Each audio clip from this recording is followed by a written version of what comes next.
Welcome to Selling Seven Figures Top Performers Tell All, hosted by Kevin Mullaney. Each month, we're diving deep to uncover the secrets of selling big, closing smart, and hitting your highest goals. One guest, one mission. Let's make more money. Ready? Let's go. Let's go.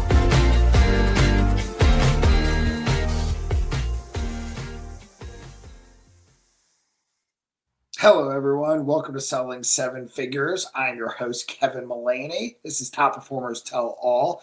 I'm a little bit under the weather, but that does not mean that I am not overexcited because we have got Katie Kailik from Peerless on the show today. Katie, how we living? Good. You? I again, just got a little bit of raspiness, a little bit raspier than normal. It's working. We're gonna ball so hard with the Hall's cough drop. So I apologize to the listeners that are gonna hear that bouncing around. Excited to catch up. You're only the second supplier we've ever had in the 3 years of show. How does that feel? I'm so flattered. We're pumped. We're pumped to have you. As always, we're going to jump right into the content, try and keep as many eyes and ears on us as possible. So let's jump in with the same question we ask everyone. How did you get into the branded merchandise world? As I pop my first haul today. Over under is 2 or 3 hauls. I don't know. Let's go 2. It's really funny. It's my only professional career since college. I was dating a guy at the end of college whose best friend was the son of the owner of Debco. So, really? Yes. And so I had no idea this industry even existed. I don't know where I thought all the branded merch came from, but it just existed and I was perfectly fine with believing that. Anyway, I had just finished one of my last exams of college. We were out having a fun night and he asked me about my degree, which was a communications degree. So, me too. Yeah. So he asked me what I was planning to do on that. And at the time, kind of like a lot of my other friends, I was pursuing something in PR. That's what I figured I would get into. Yeah. Anyway, when I explained what my degree kind of meant in real terms, he said, "That sounds just like what my dad does. You should meet my dad. I bet there's a place for you at Debco." So I went in for an interview. At that time, it had absolutely nothing to do on paper with my degree. Sure. But I went for it. I was intrigued by it and I started. I'm now here in this industry. Oh, my math is so awful. I'm going into my 19th year. Wow. Impressive. I know. Crazy. Debco's Canadian company, correct? Yeah, but they're now owned by HPG. Okay. All right. Excellent. Yeah. The mergers and acquisitions world has definitely been alive and rampant for these past, I would say, 4 to 6 years, fair to say? Absolutely. Absolutely. Right. Excellent. So we did talk about careers, and this has been the only industry that you have been in. Yeah. I do love to understand, and again, we are sales folks, we are driven, we are goal metrics oriented, but we're also, I'd like to say, omniscient, and we can kind of see what everyone else is doing. Is there another career, another industry, something you thought, hey, I'd be really great at that? Or if you were to second guess your 19-year career in branded merchandise, what else out there that kind of intrigues you think you'd be a rock star at? I don't know if it would be some kind of therapist, but I think it would be like a personal cheerleader for people. I love that. To give them confidence. Because I do think, based on my friendships and some of my professional relationships, I think that I'm really good at making other people feel good about themselves.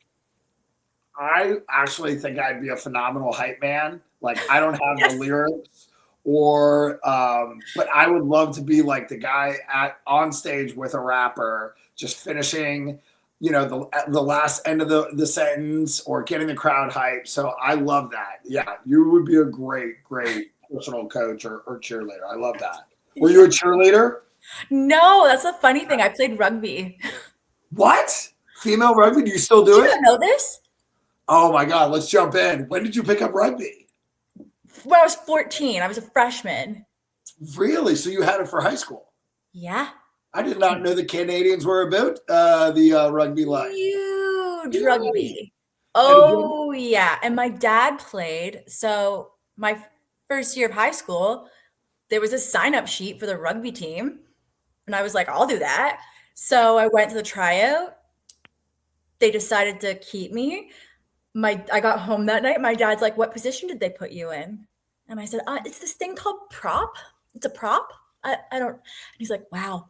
All right. You go up. We're gonna go buy you some ear protectors, some tape for the ears. And I was like, what? So the prop is the front line of the scrum. Ooh. So you're like offensive line, basically. Offensive, defensive line. Is that fair to say? Yes. Oh, yes. And Right. it was intense. Girls are vicious. I'll be honest with you. I used to coach sorority sports in my college career, and it got uncomfortable very, very often. How many broken bones? What's the biggest injury that said, okay, rugby is enough for me? I'm going to show you. Really?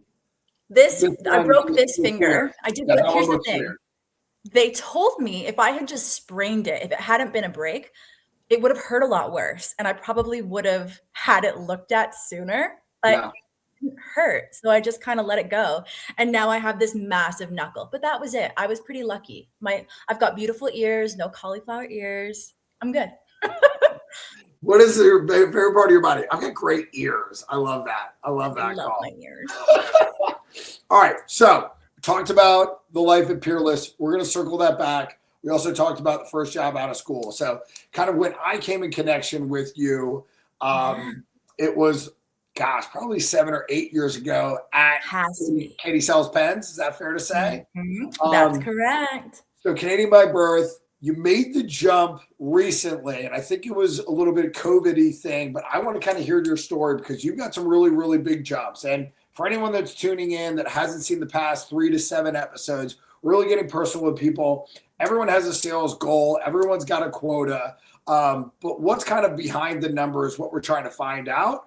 The realness behind what you see on TV is not as glamorous as it seems, as if that's fair to say, right? So you made a huge decision to go from Canada, move down to America. Walk me through the big decisions and what kind of led to that, what regrets you may have, and how you enjoy being American. Or are you actually an American citizen? I'm still just a permanent resident. I start the process in about a year for citizenship. If anyone wants to play a good quiz game, drinking game, fun game around the house, get the questions that it takes to be a U.S. citizen. I guarantee you probably don't pass 50% of them. It's an amazing ice-breaking game if you've ever done it, or someone who believes they're a patriot, or someone like me who just says go USA all the time. I'm probably a 75% pass rate. It's a phenomenal test. It is. Everyone should do it. Honestly, it's worth it. All right. So a year away from residency. Right now, let's just talk about the jump over the border. Who smuggled you in? Did you go under a big fence? Did you ride a barrel off the Niagara? What happened? What led to the decision? So this is a pretty wild story. And I don't know if at the time I knew it was going to be such a wild ride, or that people would be so shocked by the scope of it. But it's a real story. So buckle up, Kevin. A few years prior to the big move, I was feeling very trapped in my life that kind of felt like the past me had created, kind of like the ghost of Katie past. I felt like past choices were really influencing the life I was leading in the present. And then the pandemic hit. I was, funny enough, visiting my parents for a weekend in Fort Lauderdale that March. I was between work trips. I didn't want to cross the border for a couple of days back in Canada, so I just went and stayed with them for the weekend. Anyway, it was during that weekend that the alert went out to all the Canadians out of country that we were being called back to the country. I forgot about the callback. The callback. This isn't the American Idol callback, folks. This is the bad callback. We literally got summoned back to the country for a mandatory 2-week total lockdown, like a lot of the world did that first 2 weeks. Well, at the time, my home was not a place I really loved to be. What So part of this Canada, real quick, for someone who knows Toronto. nothing about geography? All right, so straight up Toronto. the guts from me. Okay, excellent. Beautiful. Highly recommend it. It's Yeah. gorgeous. You should go visit if you haven't. I But have been there for a sales conference. It was phenomenal. Short time, but it was a good time. Held the cup. that's where we met. You don't know this. That's where we met. That's right. At the Hockey Hall of Fame. I might have been shirtless in goal for no reason to be shirtless, just to be clear. But absolutely were. Yeah. Okay, sorry. Going back to it. Anyway, so it was right after I realized that I was going to have to go home and stay in my house, a place I really didn't want to be at that time, for 2 solid weeks and not leave. I had my very first panic attack, like real, true definition of a panic attack. And that was when I thought, okay, something truly needs to change here. This isn't working for me anymore. Yeah. Anyway, long story short, the border reopened eventually. And in January 2021, I planned to, go work from home at my parents' winter home in Fort Lauderdale. Why not? There were no in-person events. Everything was still virtual. Did it really matter where I was virtually located? No. So I was planning to go for 6 weeks. 19 weeks later, I walked myself across the border back into Canada with about, I would say, 4 days left before I was going to be banned from the country for overstaying my 6-month stay. Insane. I know. Now, here's where it gets a little more insane. So when I got home, this entire series of events happened really fast. It was in the course of 6 weeks that I ended my marriage. I left a job that I loved at a company that I loved, where I was very successful. I was very well known. I'd been there for nearly 10 years. I decided to leave the country, which also meant leaving my family. I was used to my family being, 10 minutes in either direction. Yeah. And I also went to a new country. I had to relearn everything. True story, Kevin. I did not know this until I made the big move. I did not know that my credit history in Canada was not going to travel with me. Wow, interesting. So you went in and now you couldn't get a credit card, car loan, or anything like that? Nothing. Wow. And I was a 1099. Part of my visa requirement that I got was that I could not be a W-2. I had to be a 1099. So even worse, I technically was my own employer. So I didn't even have that kind of behind me to be like, see, I'm fully permanently employed. You can trust me. Sure. So it was, that first few years was tough. It was definitely tough trying to figure all that out. Yeah, this is a great start to the next serial killer show on Netflix for sure. I mean, this is a great script that you are writing. I know.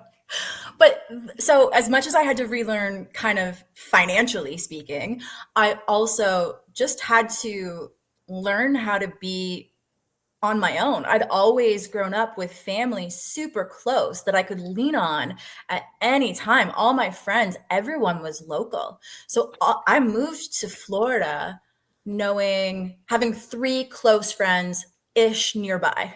That was it. It was just me. Yeah. So I had to learn to be by myself, which doesn't sound like a big task, but it was. Yeah. I mean, again, it's your different stages of life, right? Like going to college, you know what I mean? You mentioned that you're going to meet some new people. You're likely going to be huddled up together in ideally a dorm room. I have no idea how you did it up north, but that's how we do it in the States, right? You're in classes together, et cetera, et cetera. There's definitely not like a meetup for 1099s that just came over from Canada, right? That social media group hadn't been made yet in Florida, fair to say? Yeah. Definitely not, especially because there were still certain restrictions because we were still not totally out of COVID. Yeah. And then the restrictions that you have just about getting together and meeting new people. And then also we talked about, right, you're switching jobs. So this is at the time when you went from Spectre to Peerless. Is this correct?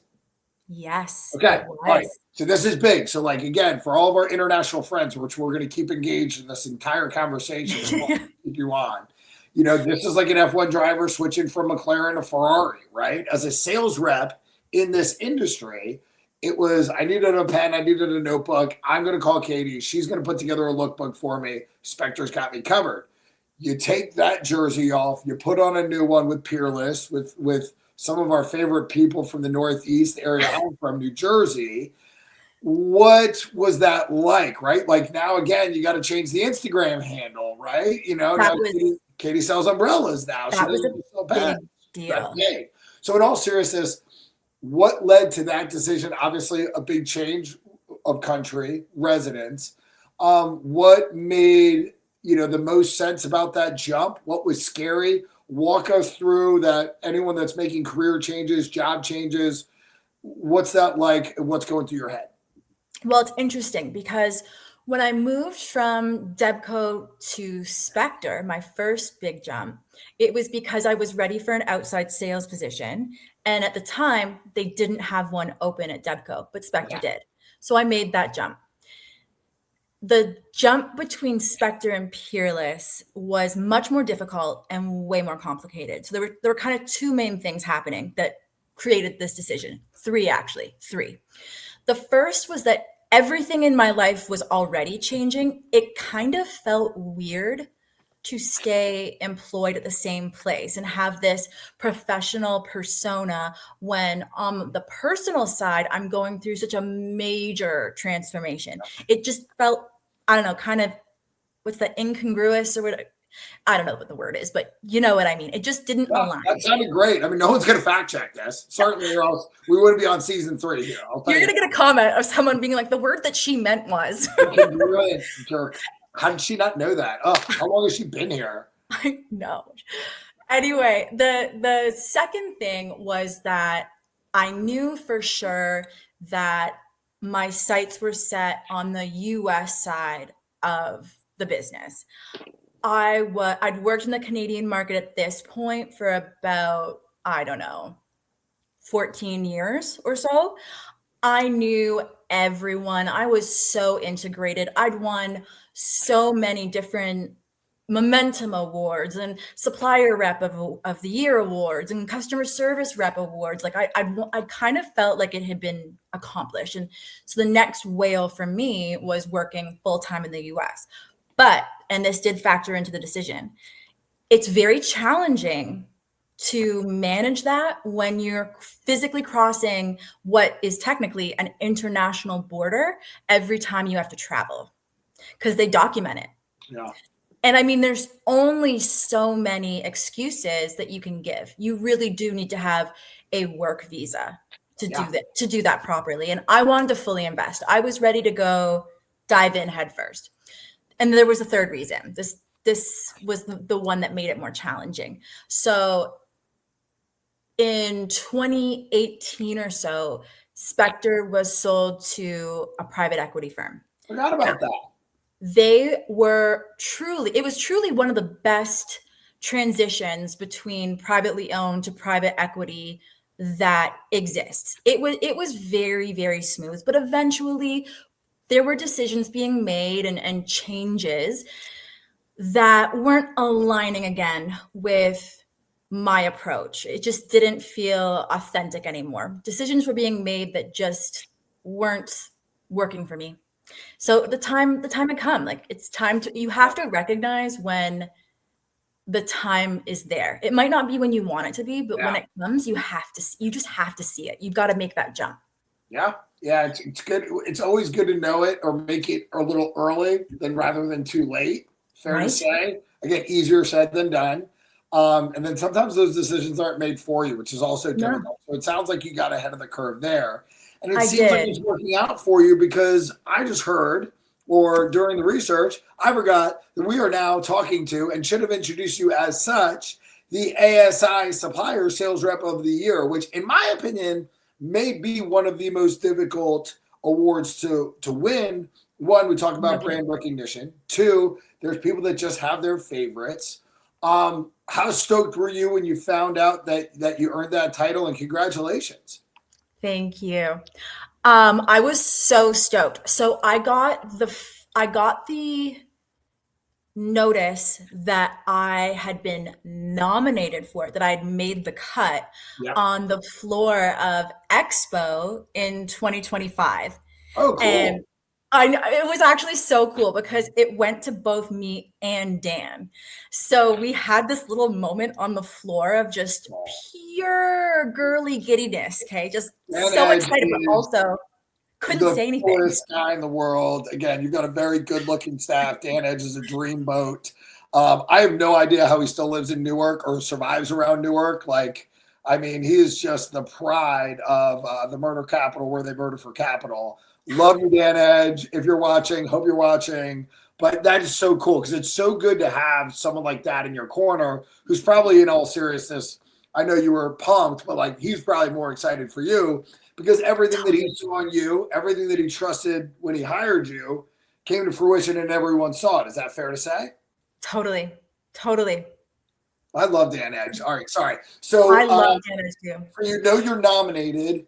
Do you go to the formal awards where like you knew before you knew? And again, I've never really won something where that happened. So like talk me through it, the winner's circle. So there was nothing like that, but there was no like a formal awards ceremony or anything, but there were a lot of other ways of sharing the news and promoting that, which and I do have this. Hold the phone. It's a little dusty. Sorry. Hardware. We got there. Oh, the teardrop. Oh, that looks like a logo. I love it. Well, hey, in all seriousness, congratulations. Sorry. No, you're great. You nailed it. It's a major award for those people that don't understand this industry. Again, for the 14 people that are not in this industry that are watching this, there are thousands and thousands of reps that sell thousands and thousands of different items. Yours is a niche one, right? And there's people, no offense, that do exactly what y'all do in 4 or 5 different verticals, 4 or 5 different companies. For you to be the top one out of all of them and all of the reps, it's just phenomenal. So now, the one, this roadmap that you've created from Toronto to Florida, it's getting even cooler because now you're the director of sales for Peerless. Well, and really quick, Kevin, you know what I want to tell you? I'm so sorry. What was so interesting about 2025 in general was just a massive, massive year for my career. It started with this award, but you know how, and I'm sure you have this in mind. I'm sure every salesperson does. You know that big, massive thing that you accomplish. You hit your goal. It's way out of control. Everyone thinks it's completely undoable, then you do it. I had done that in 2018 at Spectre. Yep. And then, that anxiety creeps in. The whole like, was it me? Was it Spectre? Was it us together? Will I ever be able to accomplish that again? I did last year. I recreated my best ever sales growth year. Yeah. And the crazy part is I did it faster. At the time that I did it at Spectre, I did it in about, I would say, 6 years, whereas I did it in 4 at Peerless, and fewer customers, way less known. Yeah. I mean, it's a huge country, huge industry. It was massive for me. I'm still relatively new to the industry down here, which is crazy. I love that you brought it up. I think we're going to change the podcast from selling 7 figures to Anxiety Anonymous because I talk about it all the time.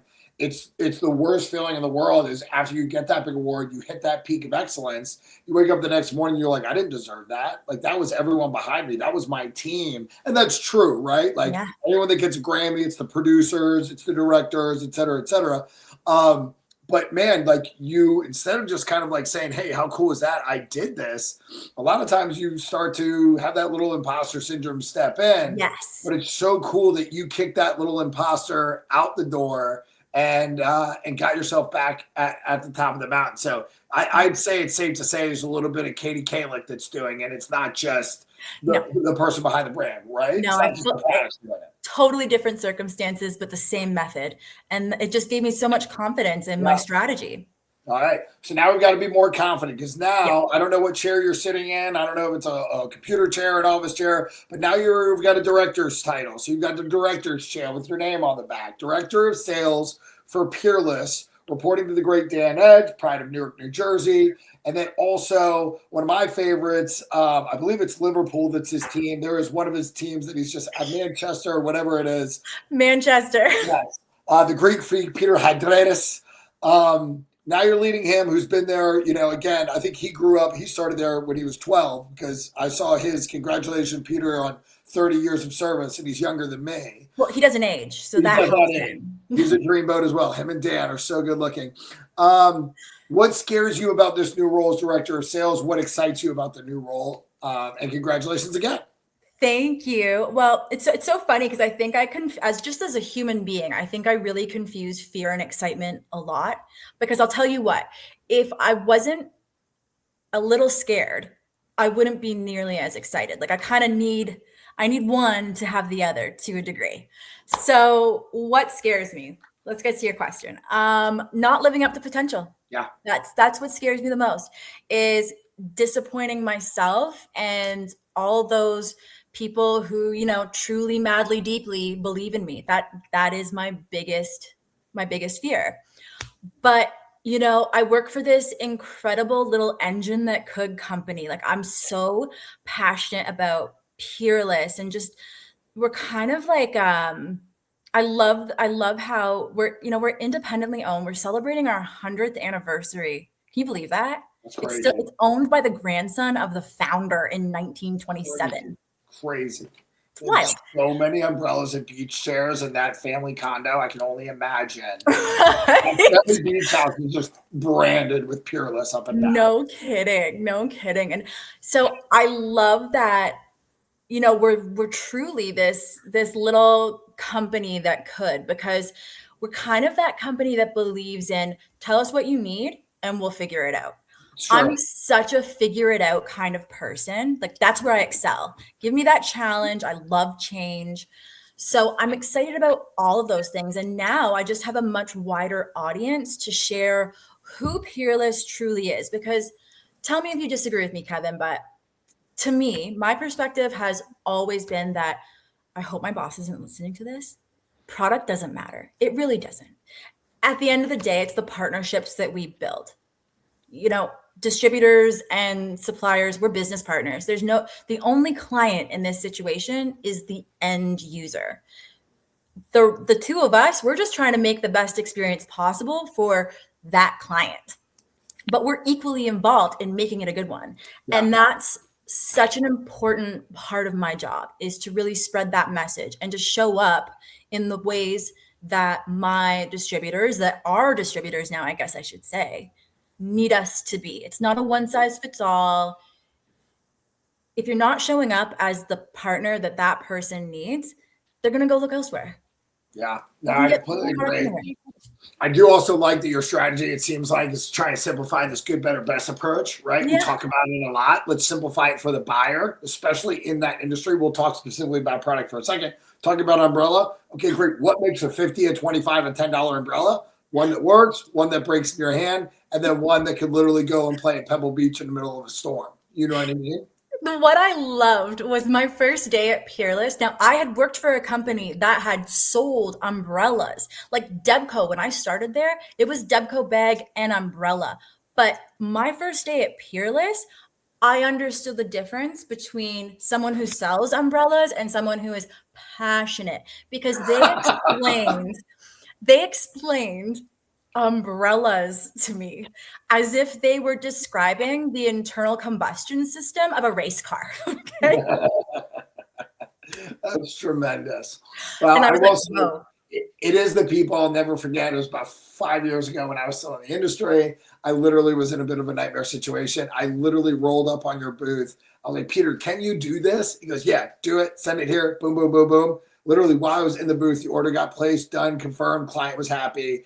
And we were in a bit of a nightmare situation. It's the worst when you're in Vegas putting out fires. So again, appreciate all the folks and your friends there. Final question. We're wrapping up here.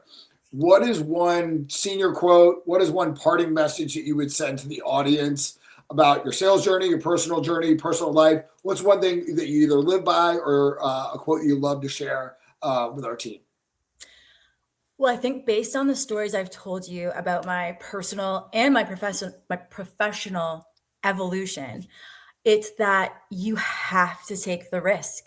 Like you got to risk it for the biscuit, I guess is the quote. But you really do. If you're unhappy about something in your personal life or your professional life, if something is not aligning with who you are in any capacity, do something about it. Try something new, because what's the worst that's going to happen? You're going to figure it out. And that's what I would suggest. Truly, I would. It's been the best. Oh, and I will say this, to shout out to Rob Spector, who previously owned Spector & Co.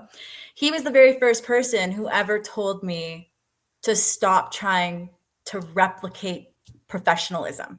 Whatever I thought was professional in my mind, he was like, you are valuable because of your personality. You are so enthusiastic. You are so excitable. You are the girl that's always going to use 5 exclamations in her emails. That's you. Don't try to be anybody else. Be you. And I've lived by that for the last 15 years.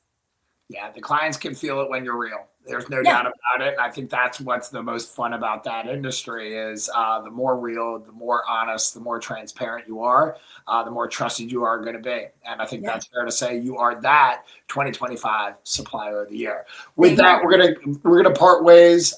This is probably going to air after Katie's done 900 other episodes because everyone wants to talk to the Supplier of the Year. But we do appreciate your time. We appreciate your honesty, and keep crushing it, girl. We're proud of you. Oh, we miss you though, Kevin. Just so you know, we miss you. It's not the same without good old Kevin Mullaney. Go USA. All day. All right. Thanks, Katie. Appreciate you. So good seeing you.